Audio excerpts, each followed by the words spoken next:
மனுஷன் முதல்ல ஆம்பளை பொம்பளைலாம் அப்புறம் மனுஷன். கடந்த 2 நாளாவே சோசியல் மீடியால அதிகமா பேசப்படக்கூடிய ஒரு விஷயம்னு பார்த்தீங்கன்னா, ரவிமோகன் மற்றும் கெனிசாவோட ப்ராப்ளம் தான். என்ன ஆச்சு பார்த்தீங்கன்னா, கிட்டத்தட்ட ரவிமோகன் வந்து தன்னோட மனைவி ஆர்த்திய வந்து 2024 செப்டம்பர்ல வந்து விவாகரத்து செய்வதா வந்து அறிவிச்சிருந்தாரு. இந்த வழக்கு நிலுவையில இருக்கிறதுனாலயே வந்து இரு தரப்பினரும் எந்த ஒரு குற்றச்சாட்டுகளும் வைக்கக்கூடாது அப்படின்னு வந்து நீதிமன்றம் தரப்புல வந்து சொல்லியிருந்தாங்க.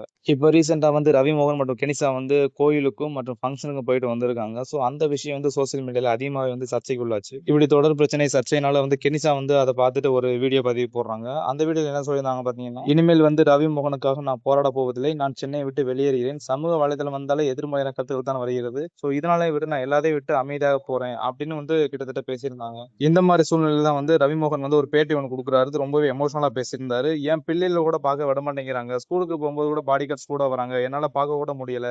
என்னை மிரட்டித்தான் இந்த திருமணமே நடந்துச்சு. அவர்கள் என்னோட பணத்தை வச்சு சந்தோஷமா இருக்காங்க. நான் வாடகை வீட்டுல இங்க தனியா கடந்து கஷ்டப்பட்டுக்கிட்டு இருக்கேன். 23 வருஷமா நான் இரவு பகலா வேலை செஞ்சிருக்கேன். என்னுடைய 95% படங்கள் வந்து வெற்றி அடைஞ்சிருக்கு. இதை நானே சொல்லணும்னு எனக்கு ஒன்றும் கவலை கிடையாது. இருந்தாலும் இதெல்லாம் நான் கஷ்டப்பட்டு சம்பாரிச்சது.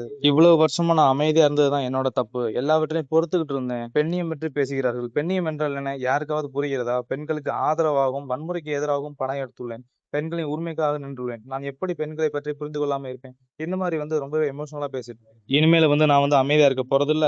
மனைவி ஆர்த்தியுடன் வந்து டிவோர்ஸ் ஆனதுக்கு அப்புறம் தான் நான் படமே நடிக்க போறேன். அதுவரை எந்த ஒரு படத்திலையும் நடிக்க மாட்டேன் அப்படின்னு சொல்லியிருக்காரு. இந்த மாதிரி சூழ்நிலையில வந்து ரவியும் ஆர்த்தியும் டிவோர்ஸ் ஆகக்கூடிய சூழ்நிலையில வந்து ஆர்த்திக்கு ஆதரவாகவும் ரவிக்கு எதிராகவும் சில 3 எழுத்து நடிகை வந்து ஏதோ கருத்து தெரிவிச்சிருக்காங்க. அவங்களையும் ரவி வந்து விட்டு வைக்கல. நீ இந்த குடும்பத்தை மட்டும் இல்ல, முக்கியமான பிரபலங்கள் குடும்பத்திலே நீ போய் இந்த மாதிரி பண்ணிருக்க, உனக்கெல்லாம் என்ன தகுதி இருக்கு, இந்த மாதிரி வந்து ரொம்பவே எமோஷனலா பேசியிருக்காரு. அந்த நடிகை வந்து கிட்டத்தட்ட குஷ்பு தான் சொல்லி நிறைய பேர் சொல்றாங்க. ஏன்னா வந்து அந்த காலகட்டத்துல சரி இப்பவும் சரி சில ரீசெண்டா வந்து சில போஸ்டுகள் ஆதரவு வந்து குஷ்பு தான் வந்து ஆர்த்திக்கு ஆதரவா பேசியிருக்காங்க. ஒருவேளை அவங்களா இருக்குமோ சொல்லி டவுட் வருது.